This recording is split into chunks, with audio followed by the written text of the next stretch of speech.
Happy Monday. Happy Flavor Fix Day. This is your host, Samantha Starr, and I'm joined here today by Sherry Tron, one of our favorite local foodies, and Gerald Hall from Thelma Carroll Wine Merchants. We're going to talk all things wine today and Milwaukee Eats. And we did have a change in the lineup. Tamara Bryant from Bake Something Milwaukee is ill, and so she will join us another time. So we have these two lucky folks who are going to take us through the evening talking about all the good things. In case this is your first time, make sure that you call us 414-444-5250. Chime in on the conversation, share your thoughts, share your experiences. We're going to be talking about wine. We love to hear the types of wine that you all like. And we're also going to be talking all things Milwaukee dining, and Sherry's going to go a little bit into details of Elevation and what they're doing in the community around food and dining. And so I'm going to invite Sherry to kick us off with a intro. Tell us a little bit about yourself, where you're from, all the good things Milwaukee and Sherry Tron. Sure. I'm a I'm a Milwaukee lifer. I was born and raised here, so been here my whole life. And my journey with food started really early on. Watching TV, watching cooking shows. I got addicted to cooking shows really young. But the thing is, I was never like, I don't want to be the people cooking the food. I wanted to be the people eating the food, right? So my interest in going to eat those foods that I saw on TV started early. So as soon as I was able to get out there and start dining, I was all about it. And also, my experience growing up, as Asian American Vietnamese in this community, growing up eating my mom's cuisine and culture's food, which was different from what my friends were eating. I learned right away that, there's a whole different world of foods and flavors out there that I wanted to try, that I knew that mine was different, and that I wanted to try other people's food too. So it just kind of guided me to where I am today. Yeah. Thank you. Gerald, kick us off with an intro. Sure thing. So I'm Gerald Hall. I run Thelma Carroll Wine Merchants with my wife, Rebecca. I was also one of those people that wanted to drink the things and not make the things. So, but yeah, lifelong love affair with wine and other potables kicked off about 2008 for me. Nice. You want to go a little bit into some more details kind of about how Thelma Carroll came about, your journey, and you and your wife have very different backgrounds that brought this vision to life for Thelma Carroll. I love to let our listeners know where it came from. Absolutely. So I've been in the industry for 16 years. More or less always had the vision of maybe someday owning my own shop. And so Rebecca and I had been toying with the idea of doing that. Shortly after we moved to Milwaukee, a number of things happened. Of course, the pandemic, and the idea really started to take form right after that. And so we opened up the store in July of 22. And yeah, we both shared this kind of fascination and this passion for things that you can put into a glass, connected with food specifically, and then also the sharing of the narratives, the storylines that go along with what it is you're drinking. Because I really do think that wine is a living entity that has a background, a future, and so that's kind of how we handle the whole situation. Yeah. So you're a sommelier. Correct. Right. Yes. So tell us a little bit about that experience and that journey, and how you get into that type of industry. My specific launch into even being interested in being certified as a somm started when I saw the movie Somm, which if you're not familiar, is a documentary film about a group of people who are going through the master level of the what they call it, the guild of sommeliers. So these guys are very interesting folks, and they kind of display this level of superpower that seems kind of uncanny, where they can smell a glass of wine and tell you all about it, where it came from, what the grape is. And so being in the industry, I thought, okay, well, this is something that I could probably do, maybe, if I tried hard enough. I already knew how to work with customers behind the bar. I knew about a wide range of products, and I thought, okay, well, the next step is obviously going to do some sort of certification. So watching the movie really kickstarted that for me. And then the test is basically 4 levels. The introductory level is mostly just a class that you take over the weekend. Once you pass that, you are then asked to wait a specific number of months before you go test for the certified level, which is when you call yourself a sommelier. So I did that, went to the test. It was early in the morning. I had to blind taste 2 wines and not, get to a close enough conclusion that might suggest, oh, this guy knows what he's talking about. A written exam and then a service portion, because the sommelier community is largely focused on restaurant work. So there's a service portion that kind of mimics being in a restaurant, and that was the most terrifying 20 minutes, because you have to perform this service as if you're waiting on a table of invisible people. The only person there is a master somm who's administering the exam, and it was not the easiest situation to find oneself in, but I passed. So how long do you have to study for that, or how long is the? Well, it's mostly kind of a self-guided thing. Okay. The idea is, here's the test. Once you feel you can pass, then you sign up for the test, and then once you complete it, then you're ready to go. Now, there are 2 other levels past the certified level. There's the advanced, and then there's the masters. So the advanced becomes significantly more challenging, and then the masters is considered widely to be one of the hardest tests that anyone can take in the world. There are, I think, at this point, maybe 460 people in the world who have a master somm certification. So it's a bit exclusive, that's for sure. But I passed. I had a good time, and I just, now I own my own business, so it's probably not likely to continue down that path anytime soon. Good question. Go ahead. So I've watched that. Oh my! I've watched that movie Drops of God. Have you seen it? It's It's about wine tasting and super I don't highly think I have super seen that. tasters and wine. It's a movie. Okay. But you should watch it. It's really good, and it really delves really deep into like that world of wine and winemaking and tasting and stuff. It was. I'll add that to the list. Yes, I've seen a lot of wine movies, but I have not seen that one. Drops of God. Okay, will do. Yes. Excellent. Nice. So tell us about a little bit about Rebecca and your working relationship, and how you all, divide and conquer managing and co-managing the business together.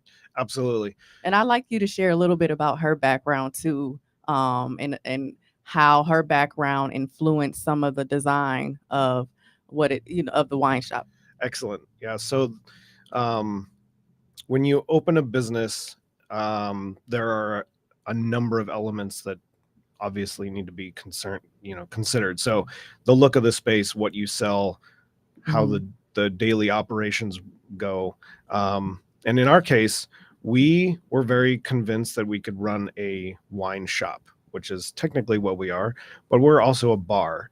Right. And that came a little bit after we started planning our business, mainly because of the space that we found. So Rebecca's background, hospitalities, and then moving into a more events and marketing kind of background. So currently she works for the Bid 21 Milwaukee downtown and does the marketing for them.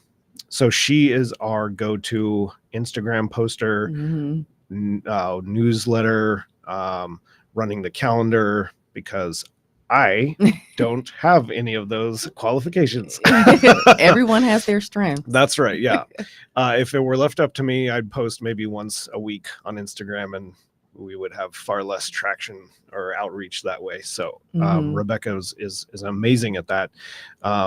She also, of course, brings a level of passion and knowledge about the products we sell. So that's always a benefit. And she has very, very excellent skills at event design.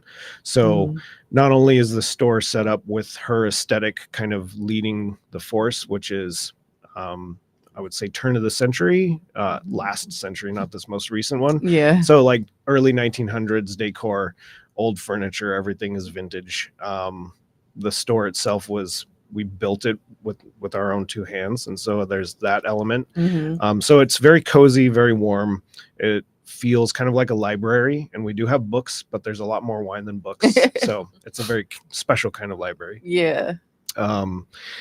And our working relationship is one of those things where we can really my kind of parcel out that nitty gritty of she's doing all of the outreach know and what that stuff, is. and then I run the day-to-day operations, Mhm. which includes obviously taking care of customers, placing orders, all of the boring stuff that you have to do when you own a retail space, Yeah. So sweeping, cleaning, dusting, yeah. yeah, that kind of thing. Tell us a little bit about, I guess, the process of, stocking and replenishing, and where you sourcing your wines from, and the work, the intricacies that go into that piece. And I know you have some very special wines there too that we're going to talk about here today. But walk us through that process and what that looks like. This is widely considered to be, on a good day, this is my favorite part of the job, running Okay. the actual wine shop. So the product, of course, is kind of the main reason why we're here and what kind of encapsulates what we do. So we sell, we're very focused on wine, but we also have a good number of spirits. We sell beer. Mhm. We also sell cigars and pipes. And tinned fish and olive oil, and probably who knows what else in like the next coming months. But my goal in a retail setting has always been to offer the customer as wide a selection as possible, while focusing on a handful of very important factors that are, in my opinion, things that what separates a well curated shop from a, let's call it a commercial or grocery store is the word that often comes to mind, setting. So in a curated shop, kind of like what we do, my focus is to bring in wines that are made by real people, that are estate grown to whatever extent that is possible. And if not, the sources of the fruit for the wines are quality. And then I work with small distributors who value the producers that they work with. So it's kind of this trickle down effect of quality almost becomes a non concern because we're starting from a very good place to begin with. And so what you will find when you walk into Thelma Carroll is tons of imported wines from small producers that are either renowned for doing what they do, or just getting started but doing really, really great stuff. Mm. And that spans the gamut. I mean, we have all kinds of really cool stuff in the store, and that philosophy guides the purchasing procedures for every part of it. So it's not just the wines. Mhm. We focus on smaller, independently owned distilleries. Obviously, we try to get local when it makes sense to, and when it's possible. So those are the things that kind of make us stand out a little bit. Yeah, I was gonna ask, like, what separates you all from the next wine shop, and what makes you different, in that sense. I think that Milwaukee is in a very good place right now for finding quality product of all kinds. Specifically, the wine situation is great. We have tons of very well put together shops throughout, so you can just kind of find wherever is local to you. The one thing that we do that others don't necessarily is the bar element. And so when you walk into our store and you have no idea what you're actually looking for, there is a very good chance that you will be able to try something before you buy it. Or you can just hang out and have a couple drinks and, you know, sit, read, do homework, whatever the case may be. And so that those two key elements of bringing a very, very well put together set of product, along with having a really good experience of hospitality at the bar, are the driving force behind what we do. I love that. Yeah. And what made you all pick that location? Well, we knew we wanted to be in Walker's Point. Okay. The main simple reason is that Walker's Point doesn't have a small wine shop, or didn't until we opened. And the neighborhood is really very community oriented, and we wanted to be kind of, you know, present and part of that whole thing. And so when we were looking around for spaces with our agent, she showed us a bunch of interesting things, mostly new builds. And it was, no, okay, good. We're off to a good start here. And then she brought us into the space that we are currently at 605 West Virginia Street. And this building was built in 1907. So it's very old, very honest, super, you know, beautiful brick, hardwood floor, that kind of thing. Yeah, it is a beautiful space. It is. And so we saw that, and they had left behind this immense bar that takes up basically one entire wall of our shop. And the bar had been brought in sometime in the 70s, I think. But it's older than that. And so they had left behind, it had not been demolished. And so that was that was when we kind of decided, you know what, maybe we should just have a bar and not, and in addition to the shop. And so, yeah, the right then and there, we decided, okay, if we can get this space, this is the one we're going to try to get. And so luckily it worked out, because it's a really cool spot. Yeah, it is. I love the atmosphere, the vibe, the feel. I love the vintage feel when you walk in. I love seeing the shelves that are kind of remind you of aisles, like at a library, like you walking through, except it's wine and not books. Yeah. So I love how you all designed the interior, and the bar aspect is really nice too, because I mean, like you said, you can sample and you can have other things, regular cocktails. So tell us about that. What are some of your I guess neighborhood favorites or customer favorites as far as what's on your bar menu, and I guess the crafted drinks that you make? Well, we try to do everything in as raw a state as possible. So with the wine, that's easy. We crack the wine open and pour it into a glass. The list of wines changes with some regularity. I'd say at least once every week or two, we are switching things out. I don't redo the entire menu all at once, but because I have to kind of keep myself occupied, I choose things and we run with that, and then I switch up that one specific item. So that's the wine menu. The spirits menu is essentially straight out of the bottle into a glass. So I'm a big believer in being able to sample the actual spirit and enjoy it in its most pure form. I love making cocktails. That is not necessarily our focus. We do have a limited batch cocktail menu. Okay. And I can't remember exactly when this was, but I accidentally made this drink that has been consistently on the batch cocktail menu. We're calling it a Croatian Manhattan. Because it uses a Croatian walnut liqueur, a black walnut liqueur. It's basically nocino. Okay. But made by a Croatian company.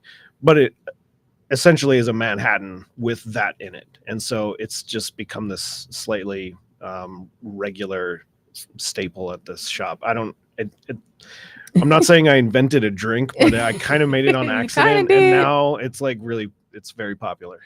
So that's I our need to try that. yeah, that's Right. that's our jam. But the focus, especially the spirits section, we do a lot of single malt. I'm a big Scotch guy. I'm trying slowly to convince everyone not to be so afraid of rum. We have a lot of rum Ooh. options, stuff from all over the place. And then, of course, bourbon. Yeah. Really hot right now. I'm waiting for people to kind of like move away from bourbon so that we can kind of branch out and broaden the horizons with specifically rum. I also like cognac and Armagnac quite a bit. Okay, well, we're going to go for a quick break real quick, and we'll come back to that in just a moment. Flavor Fix on WNOV 860.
All right, we're back. I have Sherry Tron here with me and Gerald Hall.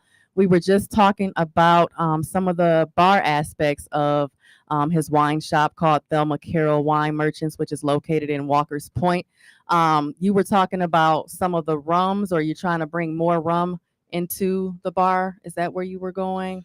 Yeah, well, the category, in my opinion, deserves a little bit more love. Mhm. You know, a lot of people have their first negative experience with something, whether it's tequila, vodka, gin. Everybody's got that one thing, and I think It for a was lot gin for yeah. me. Rum tends to be high on the list. Mm. But you know, there's a lot more than Bacardi and Captain out there, and Yes. so Is there? tons more. Yeah, so that's definitely a focus of what we try to do at the bar, is kind of highlight some of these more interesting products from all over the world. So yeah. I love that. Did you have a question, Yeah, Sherry? I have a question for you, Gerald. So we're just coming off of dry January, right? Ooh, So yeah. I know you not an industry favorite for your business, but thinking about like this new trend in a lot of non-alcoholic beverages and de-alcoholized wine coming out, what is your take on that? And have you like approached that or like addressed that in your business? We definitely try to highlight some of the more what I would consider effective products, and by effective I mean things that taste good. The process of removing alcohol from wine is rather destructive to the wine itself, and so what you get at the end of that process can be a pale reflection of its original. So the flavor profiles and the aromas and everything from that reverse osmosis or the filtration processes tend to leave a very distinct kind of off flavor. Now, I think the technology is getting better, but we're still, it's still one of those categories where you should try things before you really kind of commit.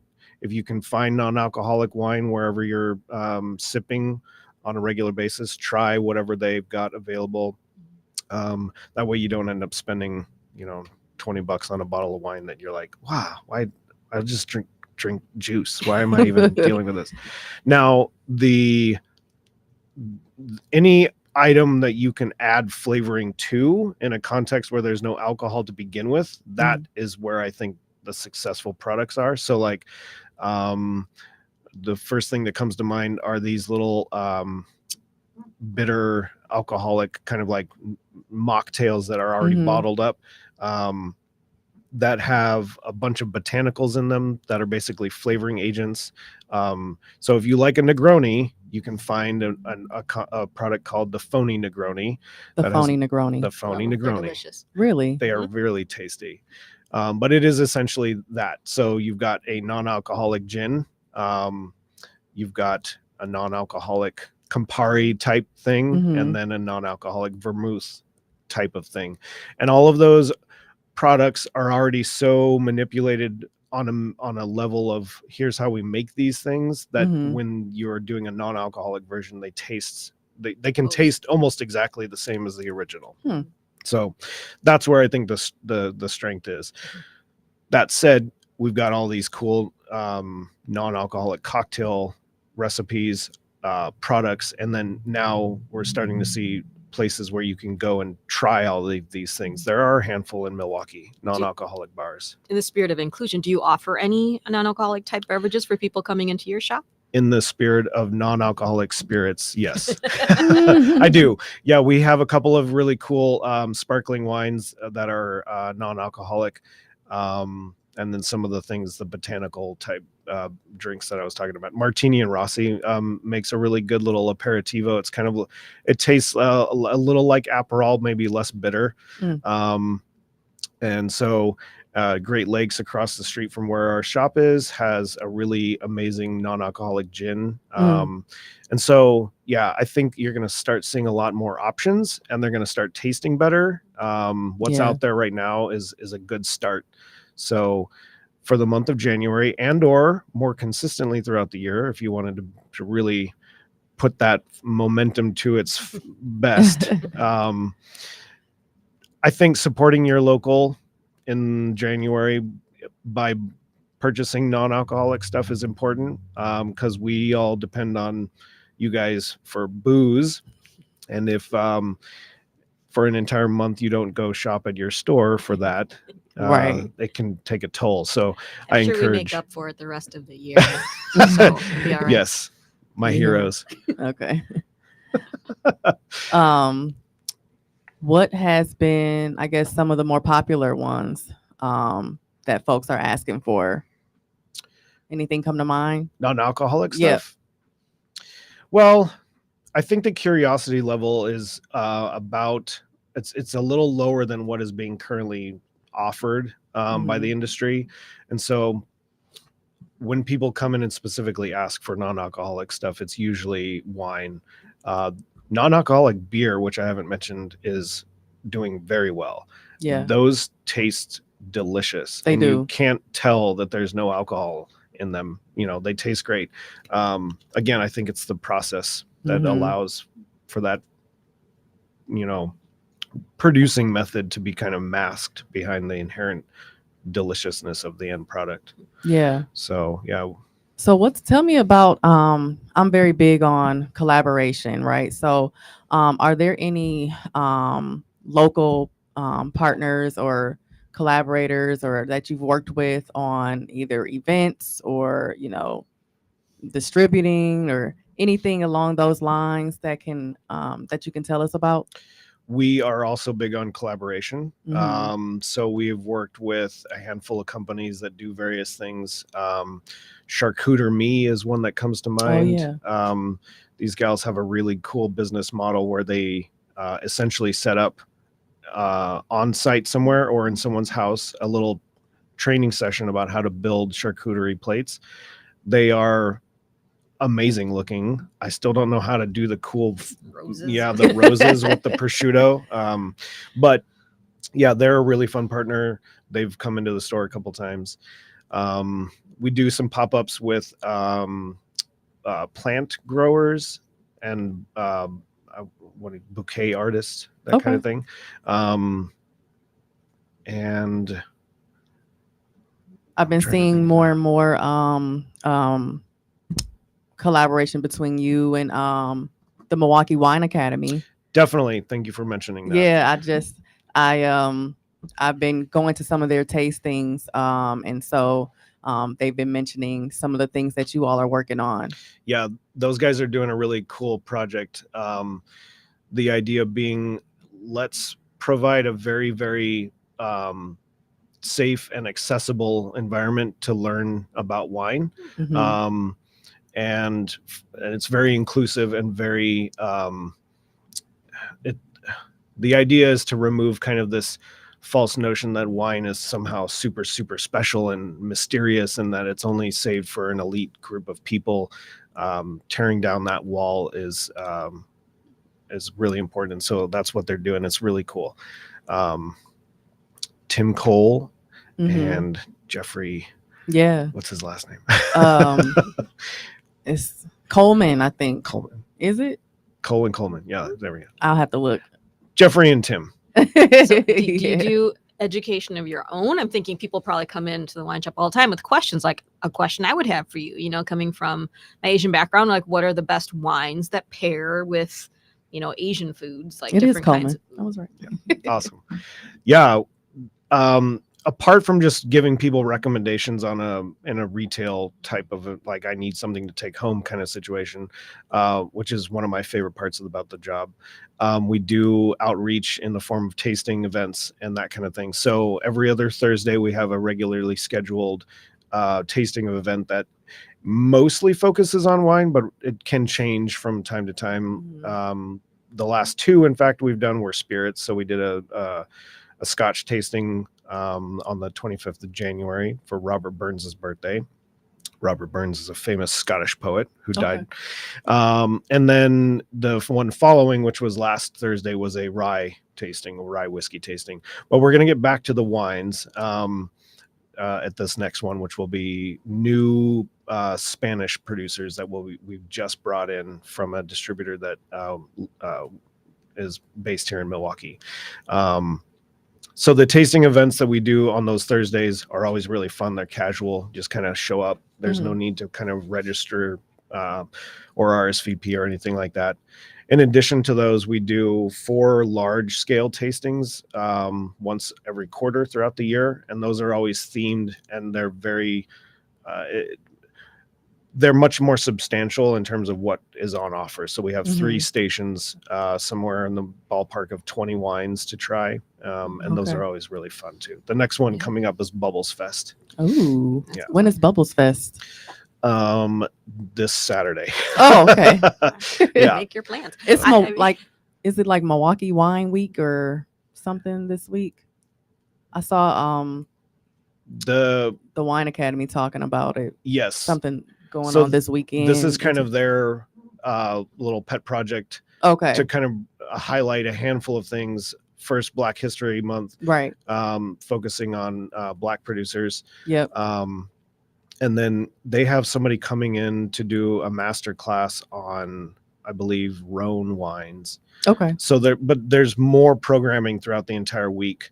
If Nice. you go to their webpage or their Instagram, Milwaukee Wine Academy, you can find out tons of information. And I want to talk about, speaking of Black history, one of the wines that you brought here in a little bit. Sherry, did you have a question? I did. I feel like you were. Go ahead. Later. My question was more around like opportunities for collaboration, right? In the future, we're talking about these pairings and tastings, menus, things like that. Thinking about like food experiences that we can pair with this, like different chefs coming in and having some foods and then letting you know like how to pair with this kind of a dish could be a really cool opportunity to partner with some of the things that I'm working on as well. So just planting that seed for you. Definitely. Yeah. Well, to touch on that just briefly, we have partnered with a couple of people in various capacities to do food. Since we don't offer food at the store, we have done a couple of these little pop-up type things. And so those are fun. I love the idea. I mean, for me, when I drink wine, it is most often associated with something on a plate. Yes. And so that is a big core part of kind of my driving force behind choosing wines for the store and choosing wines for what I drink at home, etc. But yeah, definitely. I think that as we see more interesting products available in Milwaukee through the distributors and the simultaneous rise of cool restaurants, like Milwaukee is really becoming a place that we can really all be very proud of, I think. Absolutely. So yeah. I want to switch gears a little bit and talk to Sherry about your food journey and your experiences navigating the Milwaukee food scene and, you know, those local food experiences. And then can you tell us a little bit about Elevation and some of those points you just kind of mentioned to Gerald about the collaboration and those food experiences around that? Yeah, well, I love to eat. Yes. So that's always top of mind. Like, where can I eat? What can I eat? And, you know, how much of it can I get? So like going out to restaurants is just my favorite hobby. Right. But a lot of like the exploring different foods kind of, like I said, came from like my upbringing. Cause I think any first generation, like immigrant child in this country has an experience with what we call lunchbox shame, right? At school, where you bring something that's a cultural food from home and like your classmates like, ooh, what is that? What's that smell? What are you eating? Oh, that's gross, you know, and you get shamed by that. But, you know, eventually you learn to appreciate like the different foods that you were able to experience that other people didn't get to experience growing up, right? Not just bologna sandwiches, you know, I've got all this other cool stuff to eat.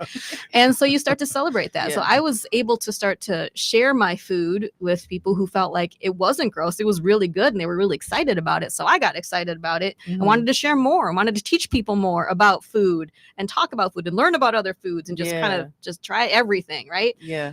So being able to turn that into like a program and an activity and an organization after that, which is kind of Elevation was kind of born from some of that, right? Elevation kind of came about, you know, 4 co-founders, Eric Kennedy, Jessica Balling, Mine's Atala, and myself, about 5-7 years ago now, I think it's been.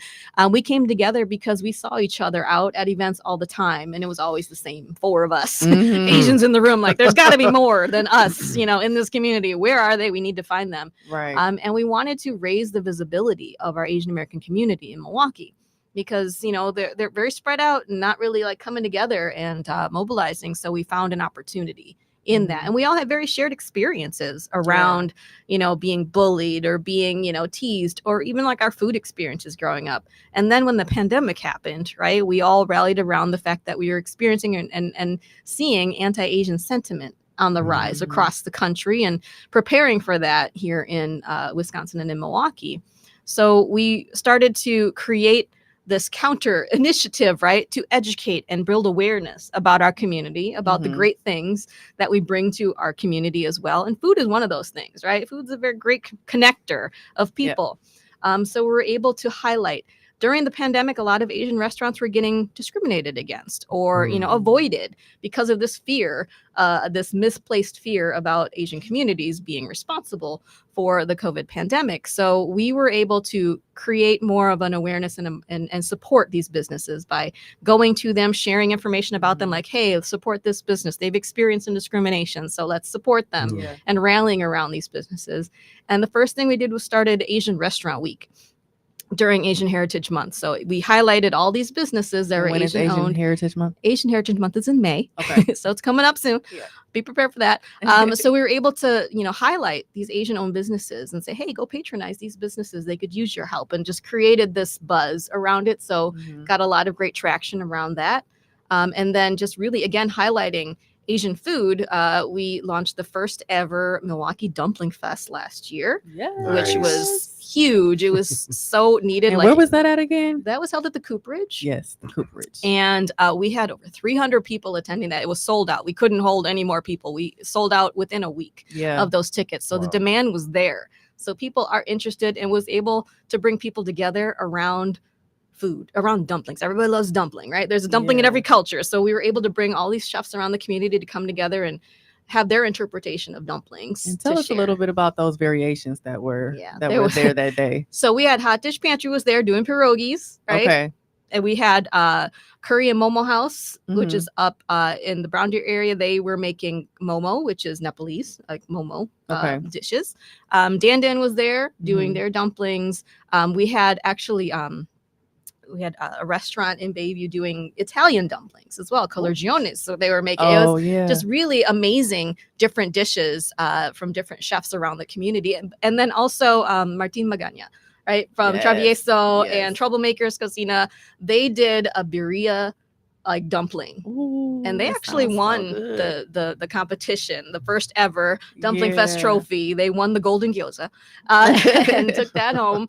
It was just a lot of fun. It was a lot of fun, and we're going to do it again. Yeah. So when does that come back up around? That'll come back in June, early June. June.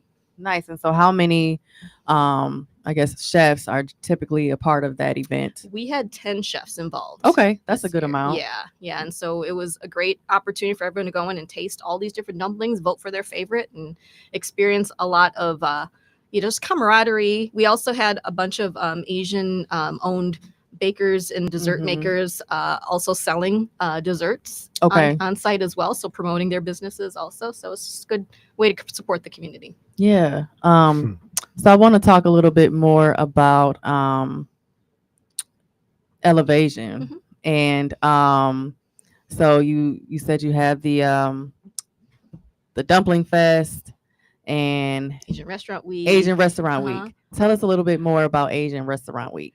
So it is usually like the second or third week of May that we host that. And we just, share a list of recommended restaurants in the community, in the surrounding greater Milwaukee area, and just encourage people to go out there, try something different, but don't just go there and order food. Learn something about the culture creating the food, learn something about the people making the food, because their stories are important too. And it's just an opportunity to, really open those doors of learning about a culture through their food first. It's a great entry point. So we encourage people to try something different, try something new, invite your friends, have a dinner and go out there.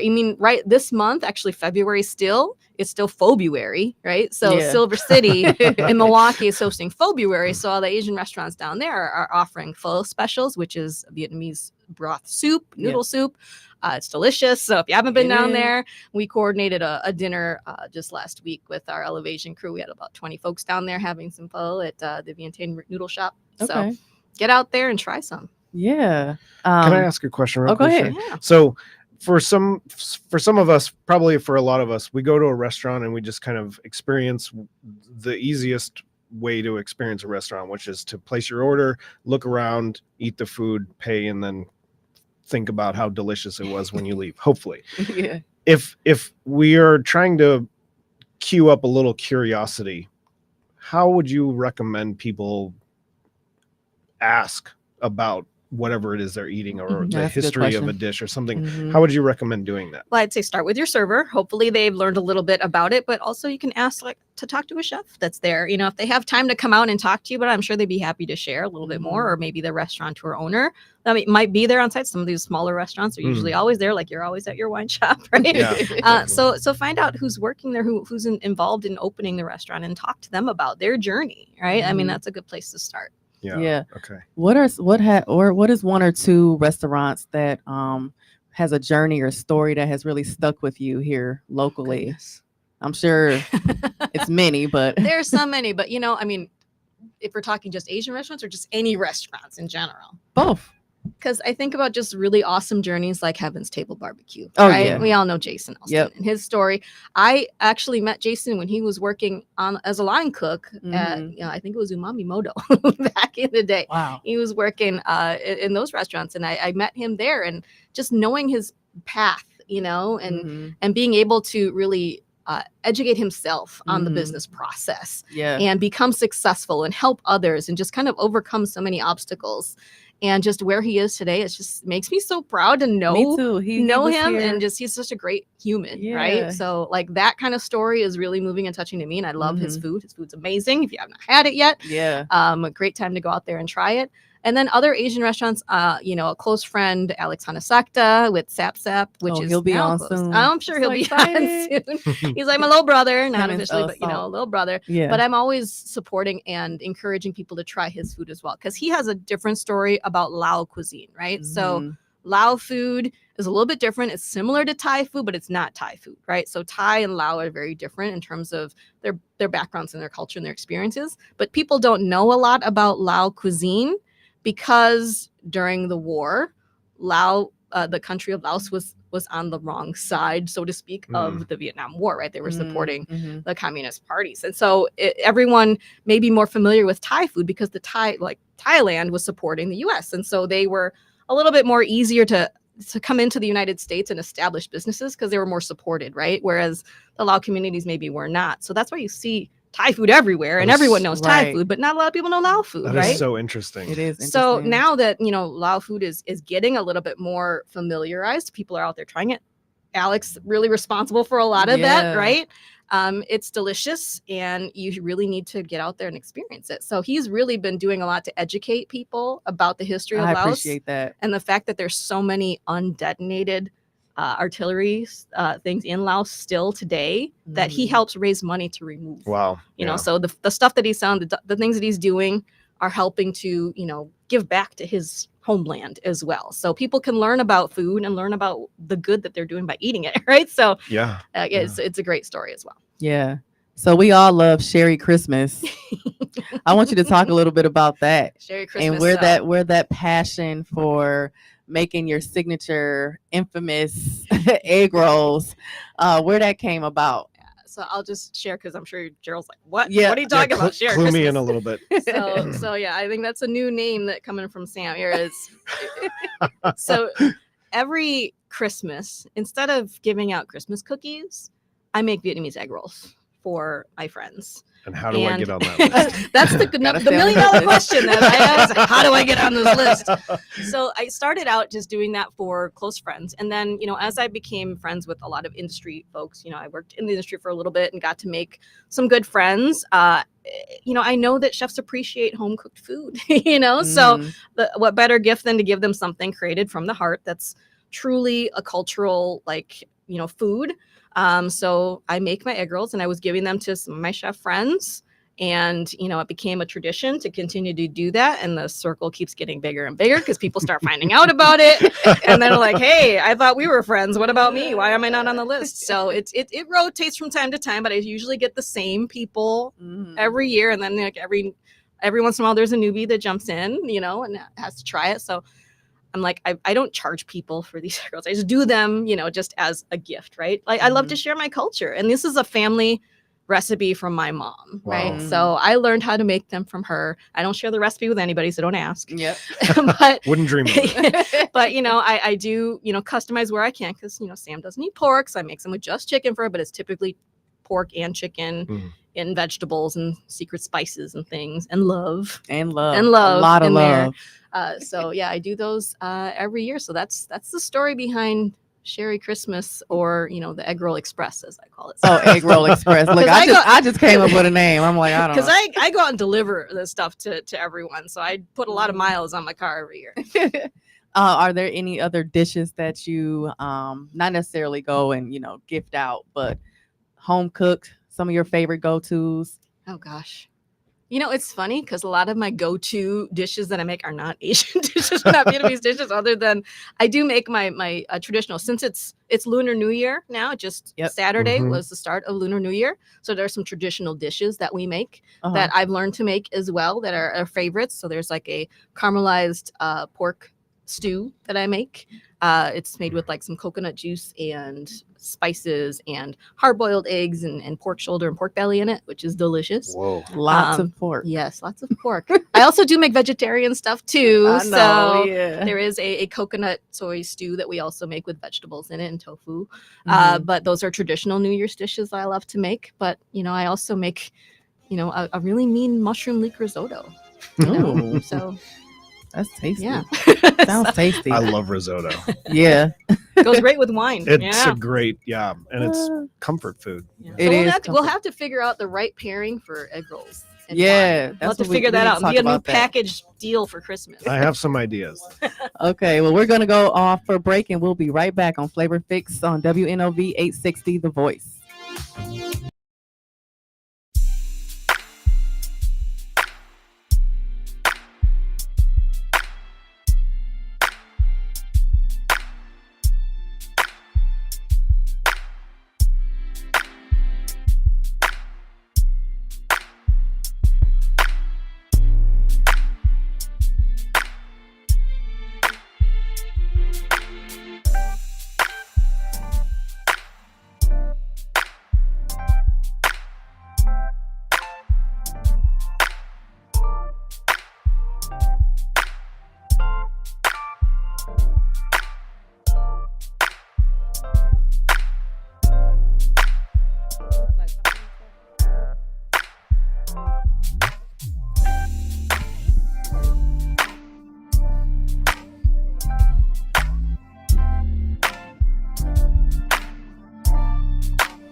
Do you love winning?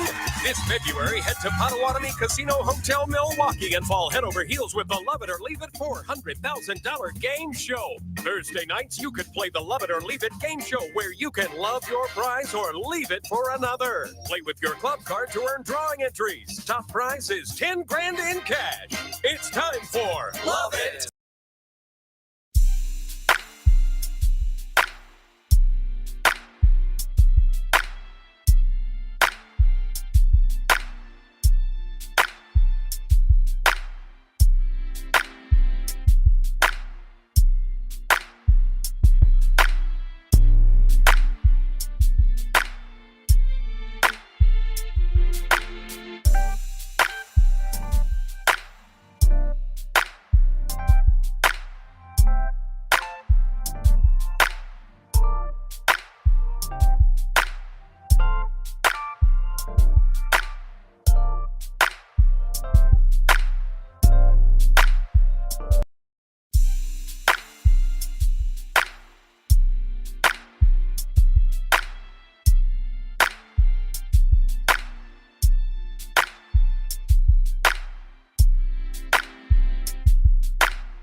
Now, back to Flavor Fix with your host, Samantha Starr on 860 AM and 106.5 FM. All right, we're back with Sherry Tron and Gerald Hall. How y'all doing? Good? Good. Really This good. is fun. This is fun. We've been talking about all things wine, all things food and elevation, Asian foods, different journeys of different people of our ever evolving culinary scene here. I want to jump back to Gerald. I know you brought a wine to talk about with us here today. It's Black History Month, so this wine is actually from a Black winemaker. And so I'm excited for him to share a little bit about this wine and the founder and all those good things. Right. So this is Kamusha. Kamusha is a winery in the West Cape of South Africa. So they source fruit from kind of that general region. You can turn it towards the camera too. Oh, there we go. Zoom in. Yeah. So You don't have this to hold it. specifically is the Chenin Blanc that he makes, and it's high elevation, dry farmed vineyards. A good portion, 20% above this goes into old big barrels, so there's a bit of roundness to it. Mm-hmm. Not necessarily buttery Chardonnay roundness, but a little bit more bright, accessible, riper fruits that you get out of the grape. Chenin Blanc is specifically a French grape, but it grows really, really well in South Africa. And the wine is delicious. It's really crisp. It's easy to drink. It goes with all kinds of food. He also makes Cabernet Sauvignon, Sauvignon Blanc, and then a couple of blends. But I mean, just absolutely phenomenal. Yeah, I sampled this one along with some others for the Milwaukee Wine Academy, one of their tastings recently. And I really like this. I am a red wine drinker. I like my dry red. So, but this one was really good. It was very crisp. I love the smell of it. But yeah, that's definitely a good one. Tell us a little bit about what that pairs well with, and obviously you carry this at the shop, so folks can come in and shop that. But if someone wants to indulge, what foods or snacks or what would that pair well with? Well, Chenin Blanc has the benefit of being a rather expressive grape, and so even though this is not overtly fruity like, say, Riesling or Sauvignon Blanc, it has the tendency to pair really well with all kinds of stuff. Like I mentioned, I think specifically anything poultry related would be good. Fresh vegetables.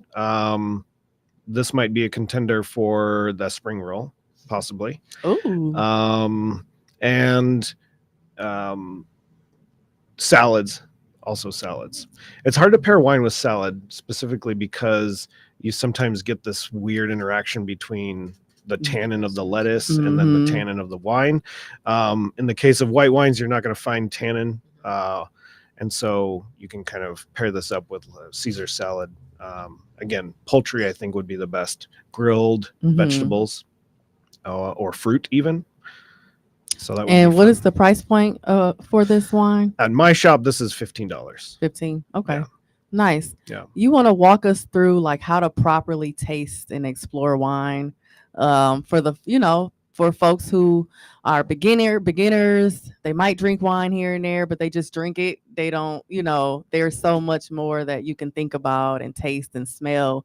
Walk us through some of that process. I like to say that the experience of wine can be as simple or as complicated as you'd like it to be. So for those people who are really interested in delving deeper into an experience beyond just having a relaxing glass of wine, the best way to do that is to find a resource that helps you to understand what it is from a scientific or chemical background. Now, I'm not saying you need to learn chemistry to enjoy wine, but if you are going to be drinking something, you should probably know kind of what it's supposed to be like in most cases. So say you want to go learn about Cabernet Sauvignon. Just read about what Cabernet Sauvignon is as a grape, how it performs, where in the world it is grown, who makes good Cabernet Sauvignon, et cetera, et cetera. Now, that can be, again, as deep divey as you want it to be, or it can be just a quick cursory thing on Wikipedia. But I would say have some sort of notion that you are interested in it. So the reason I say learn about the actual grape itself is because each of these grapes has its own story to tell. And so when you taste the wine, you're learning that story from the wine itself. You're also learning that story through that variation of the story through the winemaker and where it comes from. Smelling and tasting wine, that's the fun part. Pour it into a glass, give it a good swirl. We like to swirl wine because if you think about all the little compounds that make wine smell and taste the way it does, get longer and more broken up when we introduce oxygen to the wine. So when you swirl, you're actually injecting oxygen into the wine, allowing some of those more subtle components to be released. So it's not just a weird tick that everyone has. We actually do that on purpose. Give it a good couple of deep sniffs, but very quick, and then take a big old sip. The first sip of wine, either in the day or of that specific wine, will always be a little bit of a shock to your palate. And so I always tell people, don't judge a wine on the first sip. Just get your palate to kind of go with the flow that the wine is presenting. And then the second sip is where you're really going to kind of find out what's really happening there. I tend to swish a little bit, not as much as some people. And so swishing, kind of like you are washing around, mouthwash in your mouth, kind of gets the most parts of your mouth in contact with that wine that you could possibly have. And then the eventual finish of the wine can become apparent after you swallow the wine. And I've just described drinking. So everyone knows how to do that. But what's really going on is that was a step-by-step process. What's really happening that is of more importance is happening in your brain. And so that's when the curiosity side of things will really help, especially if you have some information that'll help you see, okay, well, now I'm drinking this Cabernet Sauvignon. And I know that Cabernet Sauvignon has notes of eucalyptus or cassis or dark blackberry or something like that. Since you know that, you're going to probably find it. And as a beginner, that's exactly a good way to learn about the fruit. So there's the study element, and then there's the drinking element, and then the thinking element happens all throughout. So that's the way I would do it. Again, if you have access to food, that's a fun way to pair. Then the whole focus changes a little bit, because then you're thinking about what the food is doing and what the wine is doing, maybe all at the same time. But there are classic pairings that are kind of heralded by everyone in the world about what goes good with what. So Sauvignon Blanc and goat cheese. Cheddar cheese, or you aged cheddar or blue cheese with Cabernet Sauvignon. Obviously steak with big red wines. There are a ton of these kinds of like very classic pairings. Riesling or Gewürztraminer with a little bit of a kiss of sweetness with Asian food. Really, really good. Kind of cut the spice. So tons of resources on pairing wine with food out there as well. So you don't really need to try too hard. A lot of that information is out there. So I have a question about wine, right? So wine sometimes changes flavor as it's breathes or as it sits, or does every wine need to be decanted or let to breathe, so to speak, which is letting it, sit there in the open air, or do all wines change flavor, or is it only certain ones? That's a great question. Yeah, I have a part 2 to this. Go ahead and do part 2, and then I'll try to. The part 2 is the wines that should be chilled or room temperature as well. And this might only apply for the sparkling or bubbly, but laying them down versus standing up and how that affects the wine and kind of all that. Sure. Okay. So as for the laying, let's go work backwards. For the Okay. laying down, storing wine is something you won't really need to worry about unless you are actually attempting to acquire wines for a long-term collection. Okay.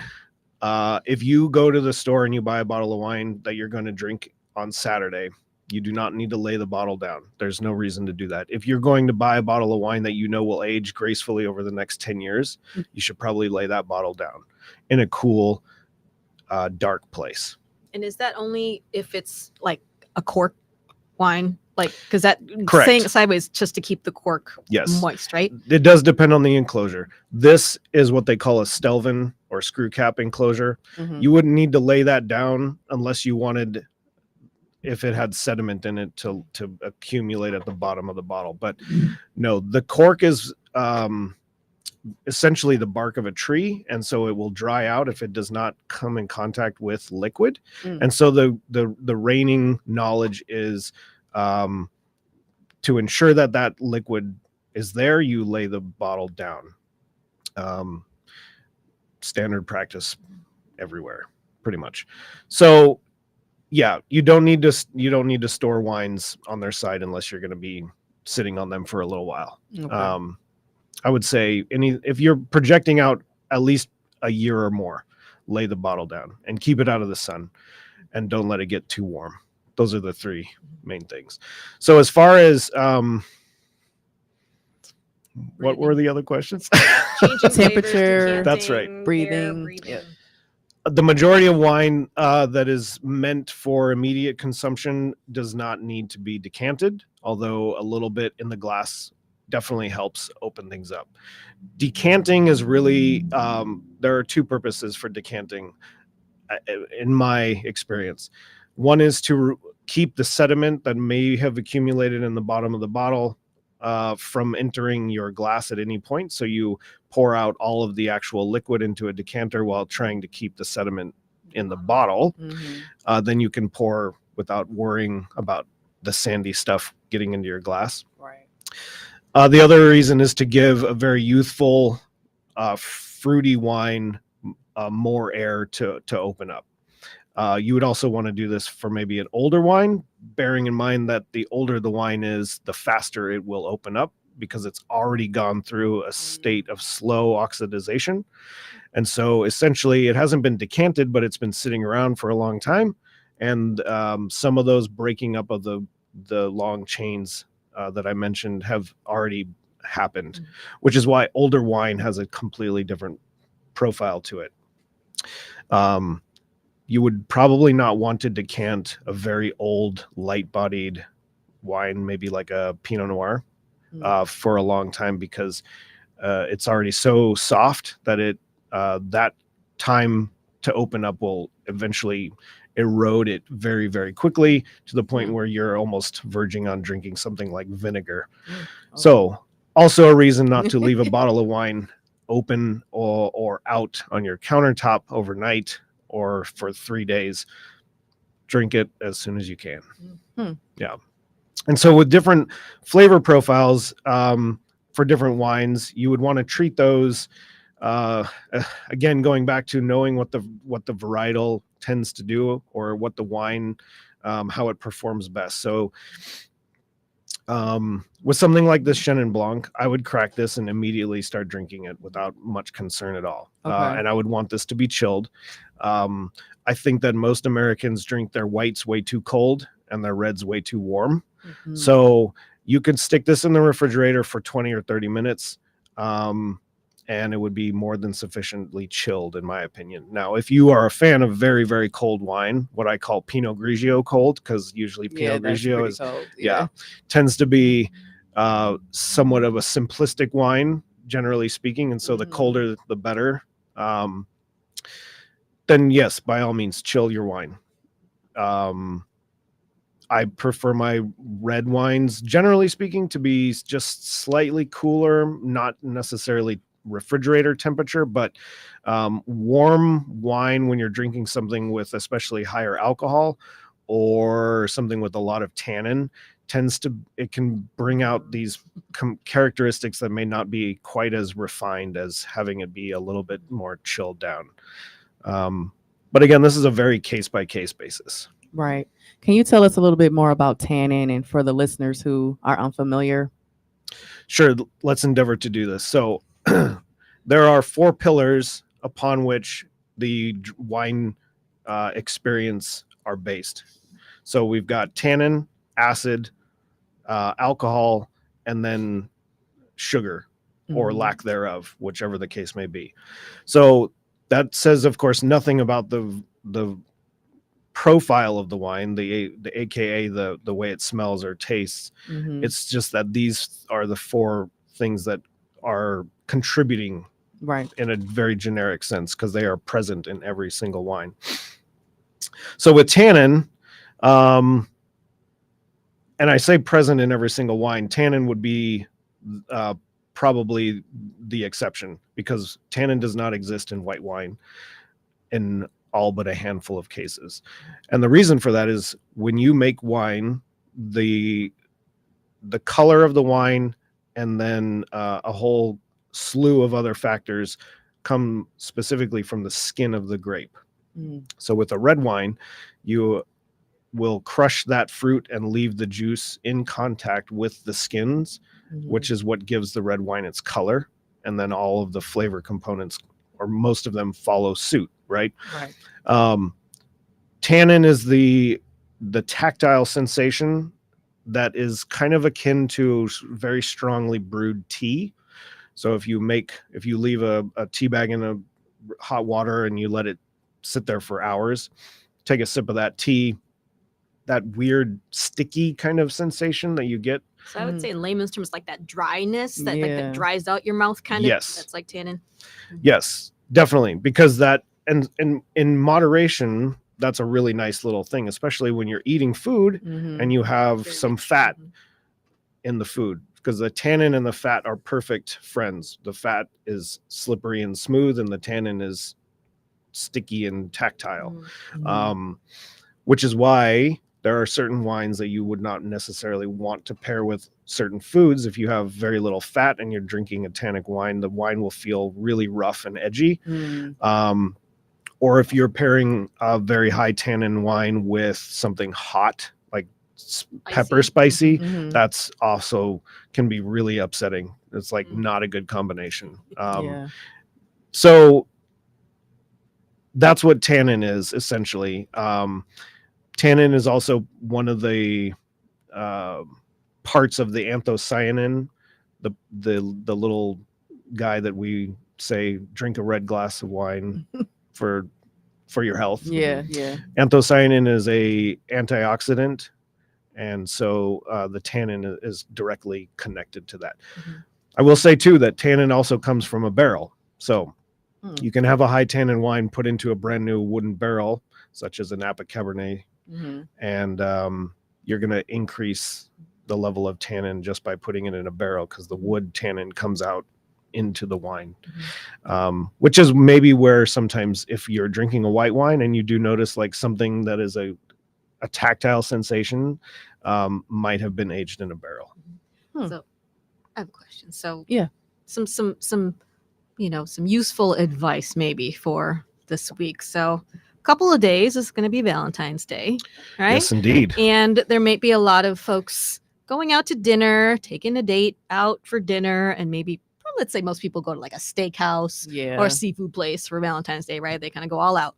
Italian. So what would be your advice for someone who just wants to impress their date by picking a wine? Let's say they're at a steak restaurant, so red meat. So For sure. I want to impress my date by picking out a wine.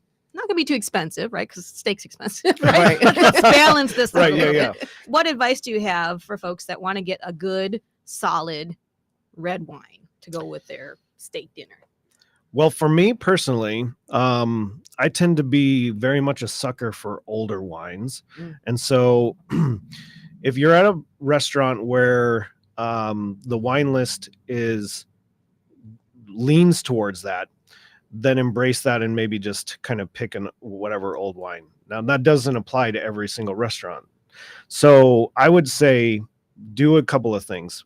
Find an older vintage.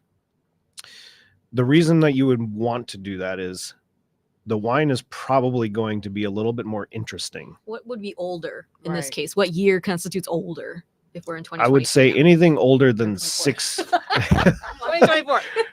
Oh, who's counting? Who's got? Yeah. I would say anything older than 6 years would be a good start. If you can go older than 10, that's great. But the restaurants that you're going to find wines from that long ago are fewer.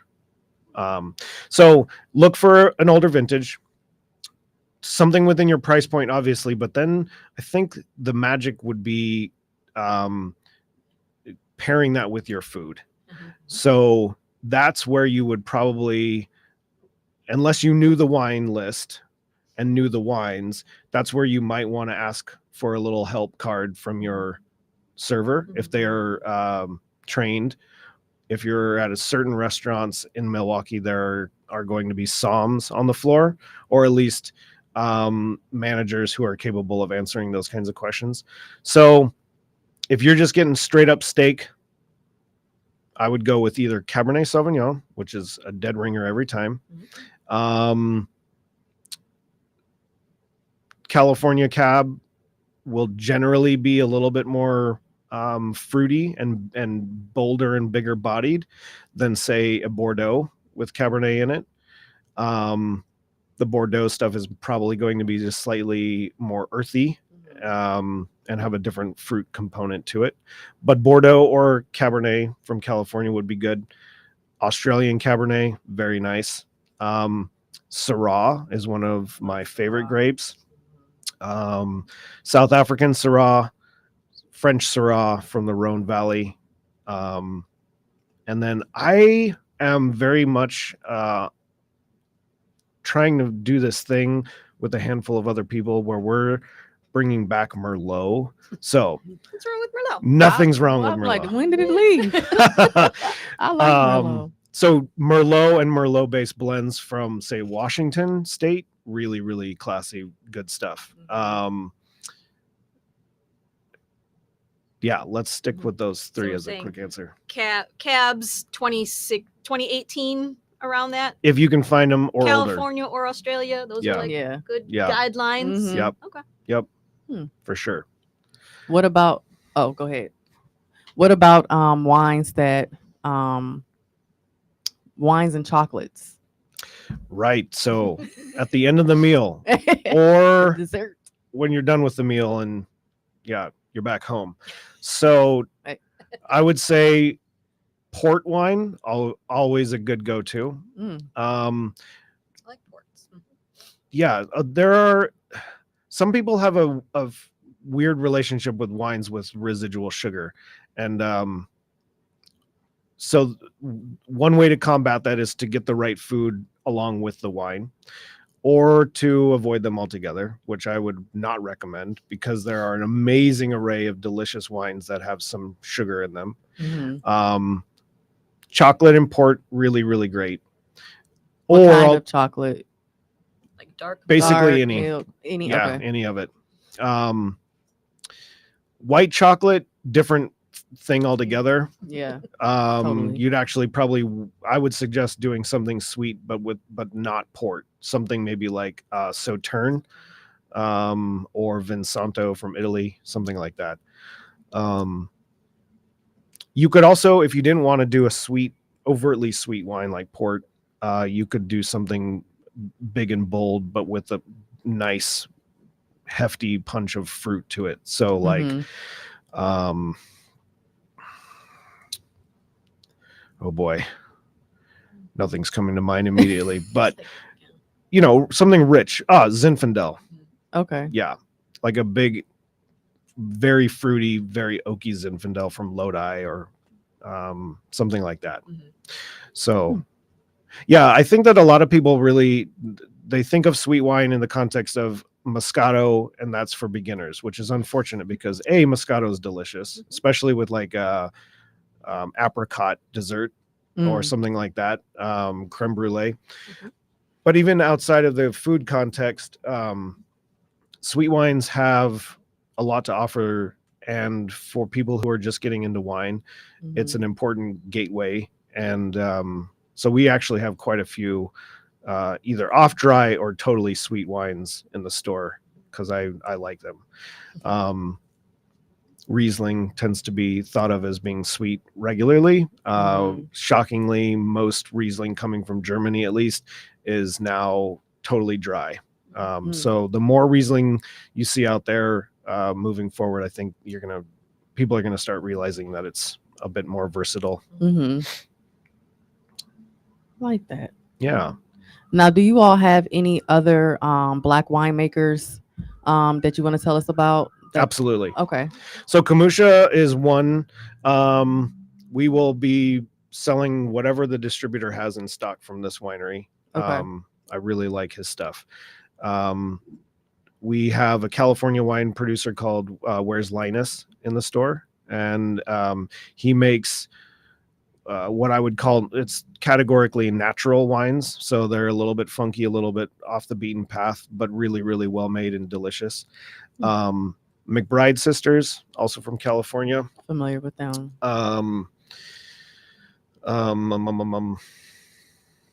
Oh my goodness, there's one other one that is, I can see the bottle.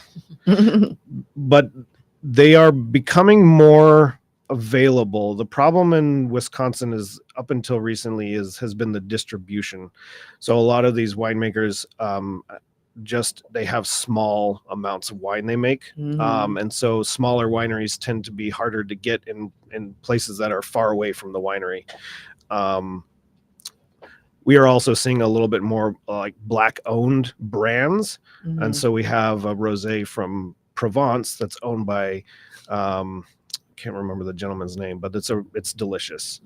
Lafette is the name of the winery. Okay. There are a handful out there, and I expect probably we'll see more in the future too, as the wine companies become large enough to have better support further away. Are there some that are closer to us, like closer to Wisconsin, or more of them? Most of them are kind of California. Most of them are California. Okay. Yeah. California, South Africa. Those are the ones that I know of immediately come to mind.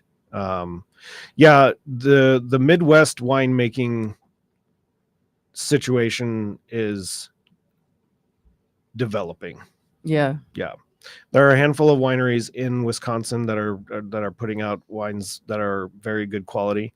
We still have kind of the prevailing fruit wine thing happening from Door County and that kind of thing.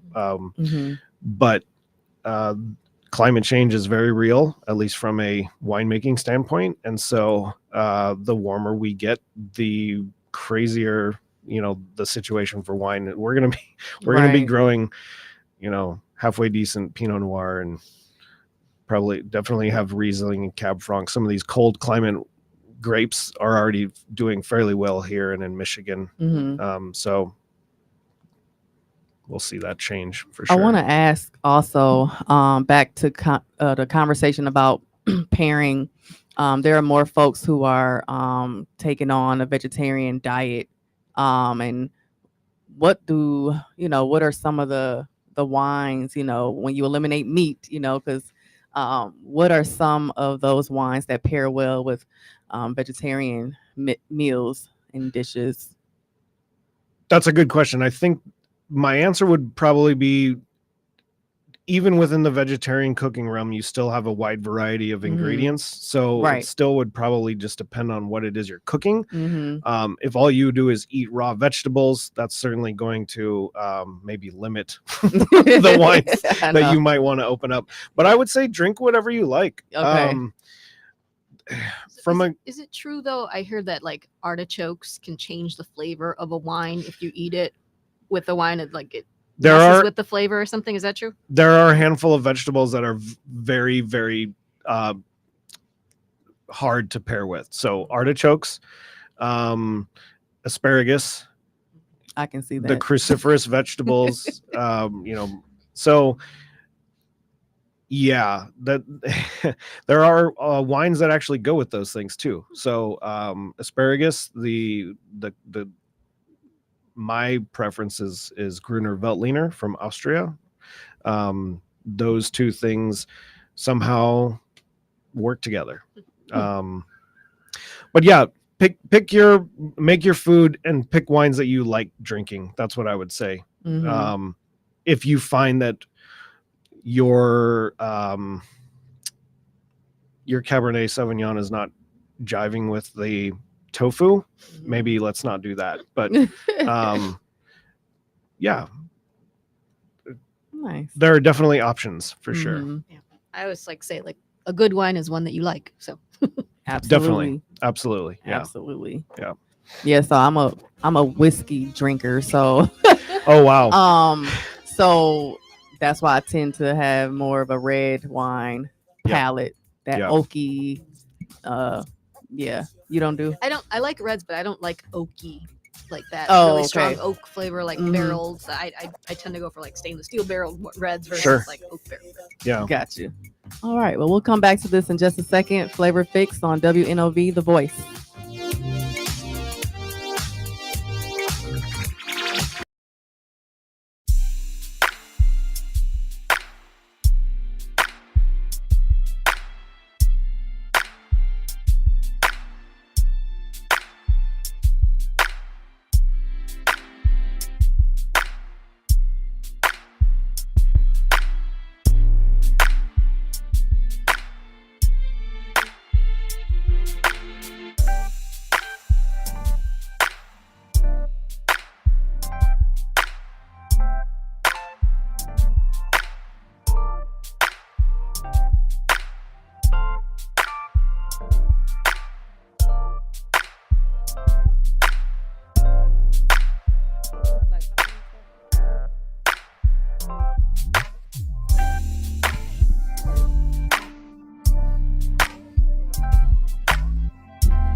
All right, we're back with Sherry Tron and Gerald Hall. We've been talking all things wine, and I am ready to go home and wind down now. I'm thirsty and I'm hungry. Right, I'm really hungry and I'm thirsty, so I might need to go. I might need to take that bottle from you, Gerald. Get it off your hands. Okay, you got it.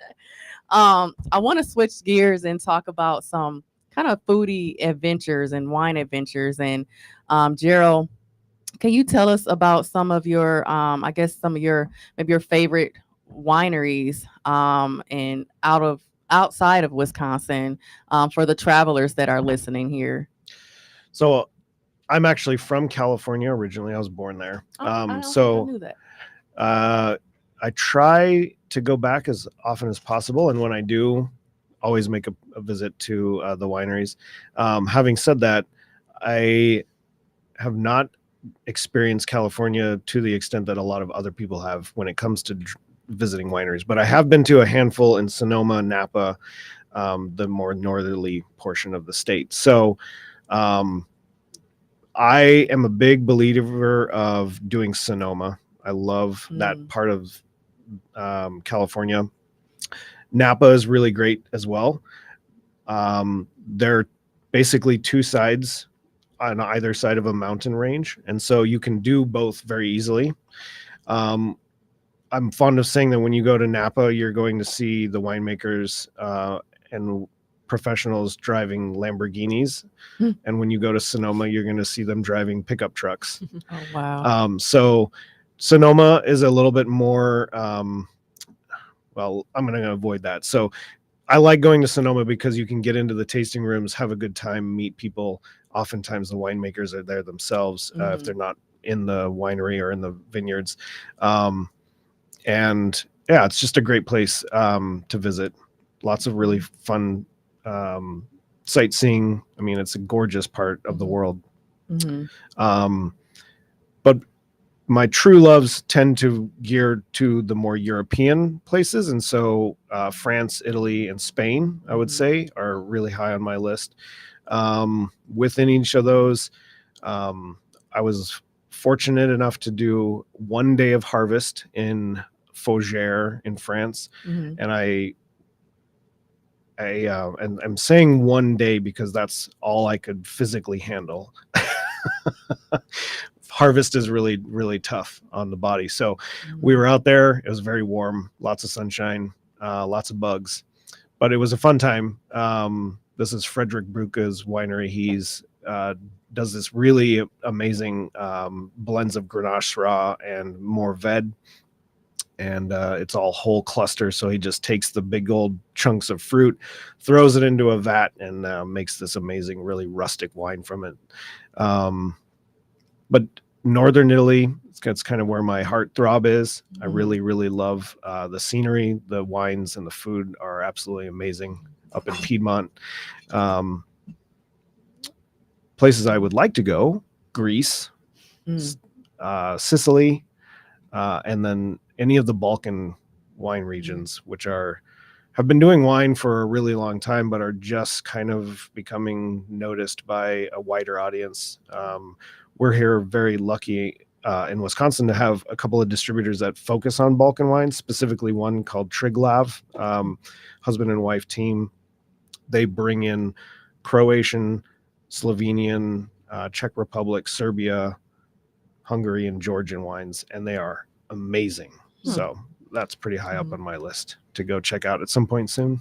So I've been out to Napa too a few times, and I think, whenever you're tasting something, it's about all your senses, right? So like the experience visually and everything plays into it. So there's some really beautiful places that I've been to in Napa that I think are really cool to see. I've been to Camus is like a very standard one. Like everybody goes to Camus, right? They have really great wine and it's a beautiful spot.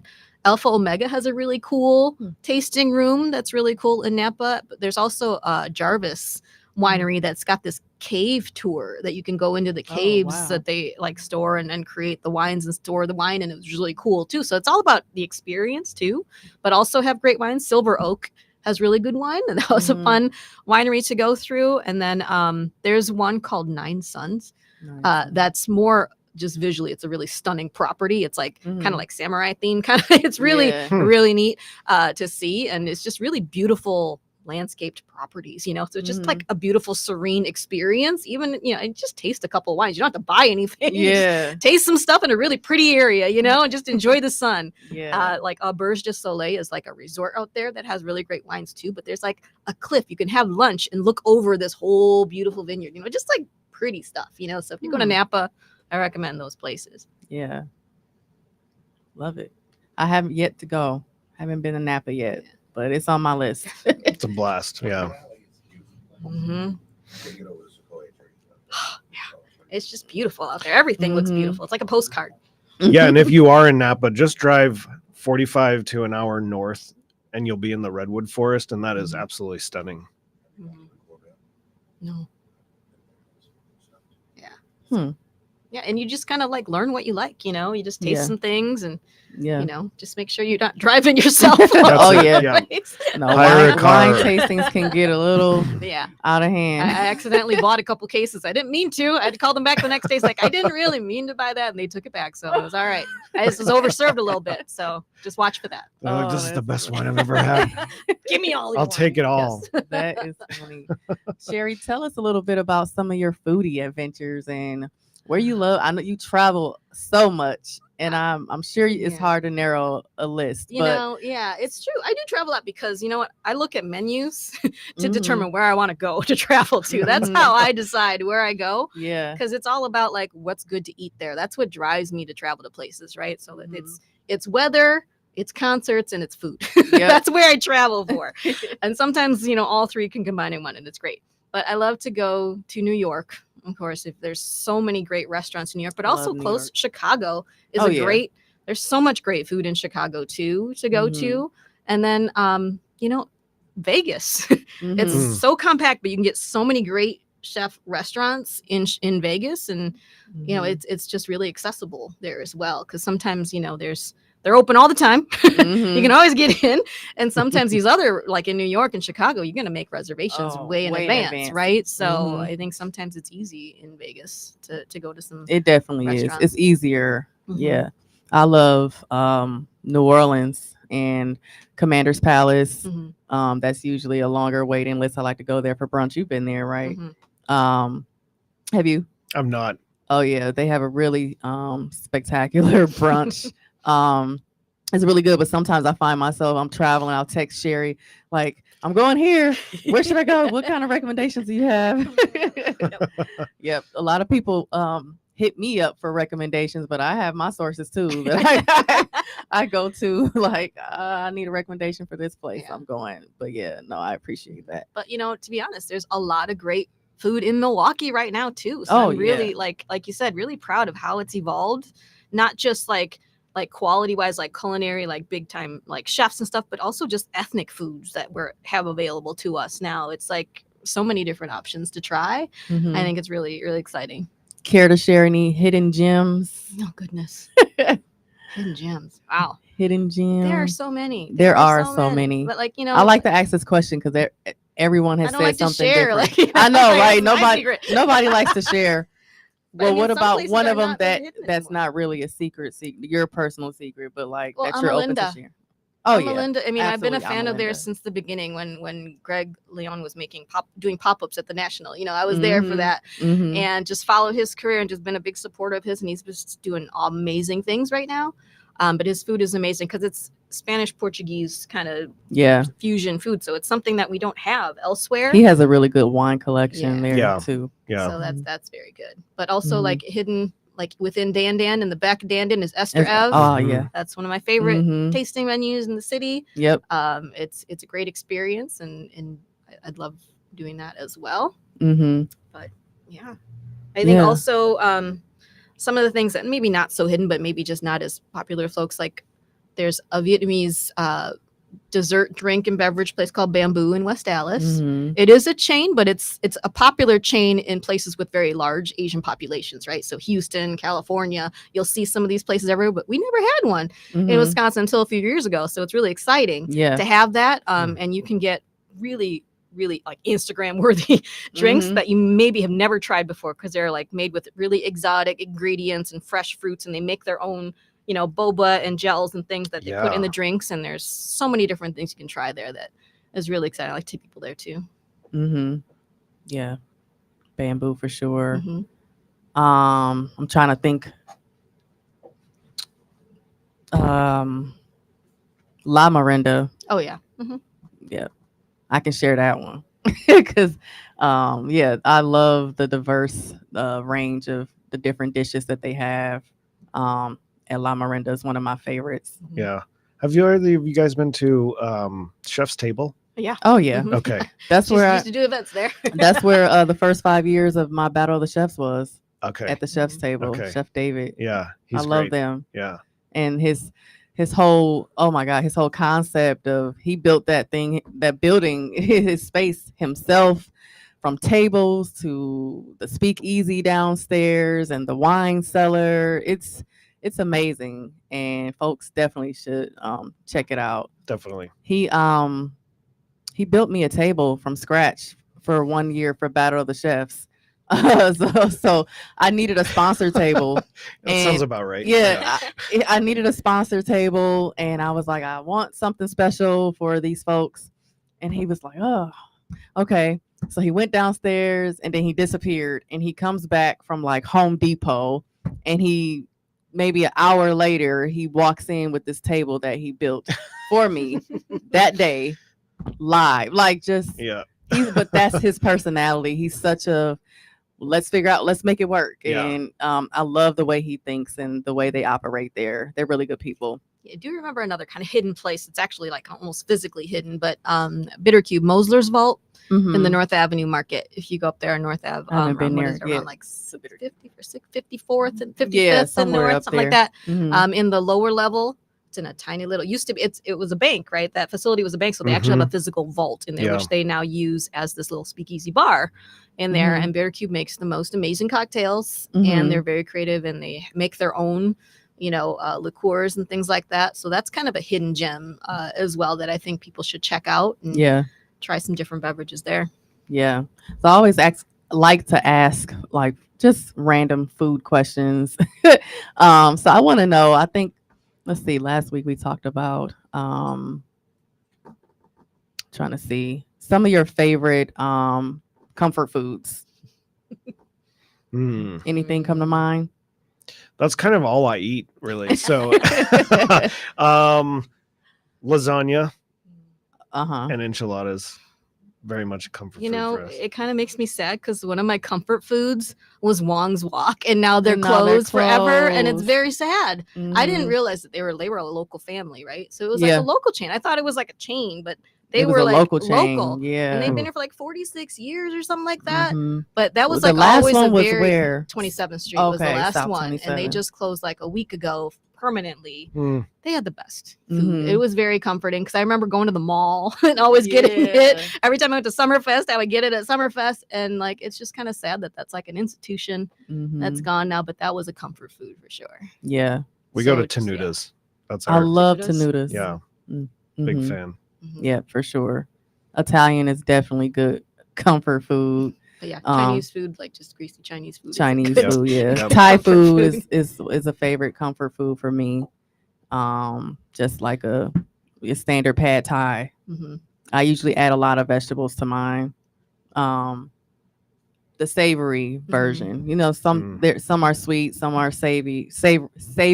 I like them a little sweeter. You like yours sweeter? Yeah. So the one at like an Ox Cafe, Uh-huh. up on Hampton, Theirs theirs is is a little sweeter. I like yep. theirs. I do. It's on Oakland and Locust. Asian fusion? No. Or Oakland oh, Euros? sticky rice? No. Thai A Kitchen. Oh, okay. I also like the traditional on 3rd Street. Why can't I think of names today? King and I? The King and I. King and I, Yeah. That's like a classic Yeah, they're staple. OGs. The OGs, yeah. I get the volcano chicken from there. Oh yeah. Yep. Trying to think of what else. I mean, what you say? I do like spicy food. I Yeah. am not a spicy food eater. I'm kind of a wimp when it comes to spicy food, actually. I don't think I knew Yeah, that. I don't really eat a lot of spicy foods. No. Hmm. Yeah, I'm like the ostracized one out of my family. Everybody likes spicy food but me. Yeah. Gerald, what are some, and it's just you and Rebecca as far as staff, but do you ever hire for like when you all have events or no? Yeah, there have been a couple of times when I bring in a buddy of mine Mhm. to just kind of help run the bar. Okay. Especially when we have an event where, say, Rebecca's checking people in and then I'm actually pouring wine. We Mhm. definitely need a little bit of help in those kinds of situations. Yeah, but right now it's just this. It's the 1.5 staff. I say 1.5 because I'm the one and then she's the half. You know, so, because of her full-time job. She has a full-time job still. Yeah. It's tough for her to kind of be it's easy for her to be at the shop, but neither of us really want her to work constantly. So Yeah. you know. And speaking of that dynamic, do you have any, I guess, kind of traditions or things that you all do to just keep the energy and the pace between you in the wine shop, whether it's on an event day or tasting day? Anything fun that you all like to do to set the tone? To set the tone, a glass of bubbles and a little bit of dance music while we're setting things up. At the end of the night, it's always Underberg. Oh, Yeah. Underberg helps you eat more food, by the way. It's a magic. digestive. I have a bunch of those just when I go to like big long tasting menus. I'm like, I have to go to another dinner after this. Do some Underberg. Yeah. Underberg is a herbaceous German liqueur that comes in a tiny little bottle. So and if you save the green caps, you can send them in and get cool swag yeah. from the I had a whole case of that stuff. Oh yeah. I had travel with it. Oh wow. Yeah. So what's on your playlist? My playlist. Boy. We're super into a band called La Lome right now. They're kind of a Cuban acoustic traditional Cuban band. Really very, very adept guitarist. Like it's just a cool sound. That's definitely been in heavy rotation. Fleetwood Mac, Aesop Rock. What else? Some metal here and there. We listen to a lot of 30s and 40s swing and jazz at the shop. So anything in that realm, Glenn Miller, Etta James, the classic singers, like it kind of goes with the atmosphere of the store. So what kind of tone and atmosphere do you have when you're making your egg rolls? Oh gosh, I have everything, but like I have my Pandora going, right? So I'm like doing stuff I can sing to because it takes a long time. It's a very labor intensive job. So I have How long does it take you? Well, from start to it's usually like a 2-day process, right? So I'm making the filling the night before so it can like marinate and stuff, and then I'm rolling them the next day. Rolling and frying takes at least 4 hours to do, depending, because I'm usually doing like 75 in a batch or so. So it takes a while. So I've got my playlist going, but like I guess guilty pleasure kind of music. I've been listening to a lot of like K-pop lately. Yeah. Like stereotypical. I'm listening to a little K-pop, but it's interesting and fun and dancey, just mindless kind of fun music to listen to. And does your family get in the kitchen with you at all sometimes, or? Sometimes, but I've been told I'm a little bossy in the kitchen, so they don't stay long. But no, yeah, we love to cook together. Like everyone's always in the kitchen for events. Like we were together yesterday, like Super Bowl, like prepping, like all of us in the kitchen making snacks and stuff. And so it's a fun time. I have a big family, so we take up a lot of room. Yeah. What about you and Rebecca? Do either of you cook? Oh yeah. Yeah. Yeah, I actually wish that I had more free time to cook, but getting home at 9:30 or 10 and trying to sit down and pound out a home cooked meal is tough. But on my days off or when we have early days, we cook all the time. So Rebecca's the baker, and I am everything else. So, but yeah, we cook again. I mean, lasagna shows up, enchiladas we really like doing. We braise a lot, like use the slow cooker because it's just super easy. Yeah. We are fairly heavy meat eaters, so there's a lot of whatever kind of meat going on. But fresh and homemade is the way we try to do things. Yeah. Yeah. I'd love to hear some advice from you for people aspiring to get into the wine business, and or for entrepreneurs who are balancing all things like myself. What are some pro tips, or just things that you've learned that you might want to share and kind of put out there?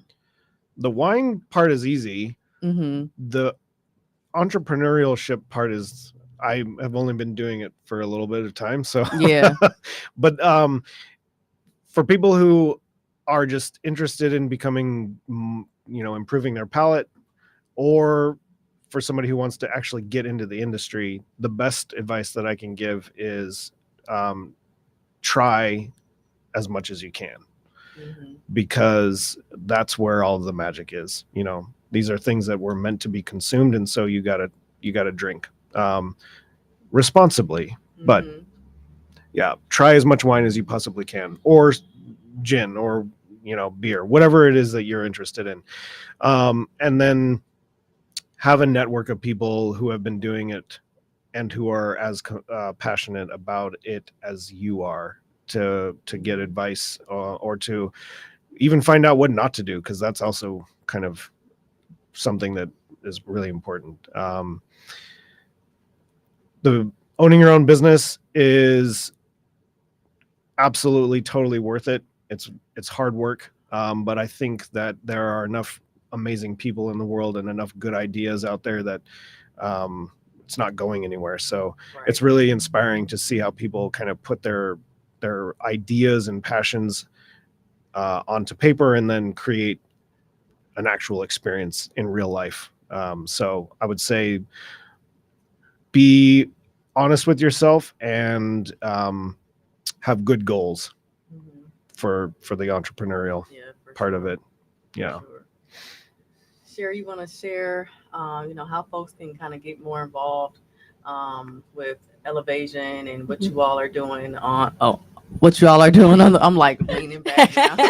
All relaxed. What you all are doing with Elevation on the food and dining side of things, and just getting more educated on our Asian community and cuisines here across the very wide spectrum of restaurants that we have locally. Yeah, sure. So most of the information we have available, we have a website, elevationwi.com. So elevationwisconsin.com has a lot of information on there. All of our lists of restaurants that we've been curating for Restaurant Week is out there. But it's also, Lunar New Year is just kind of came.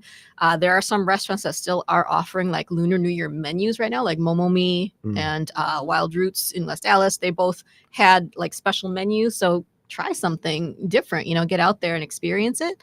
But we also, are going to be focusing on, I forgot, it's February still. So go get some pho. Oh, yeah. Go get some pho in Silver City.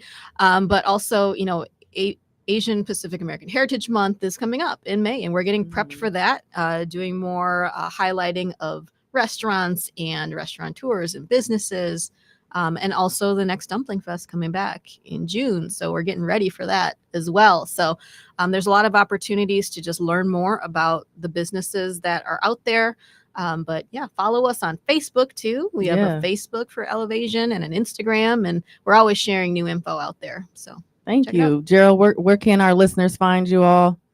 Same, Facebook, Instagram. We do more on Instagram actively, but the Facebook, follows suit. And then our website is a great resource for finding out more about hosting a tasting if you want to come in with some friends, or joining us for one of our scheduled events. We have a calendar that goes out about a month, and that's good too. We also have kind of like a little food blog that I have not updated in a little while, but it's food we make at home paired with wines that you can buy at the store. Nice. Awesome. Well, thank you so much for joining me today.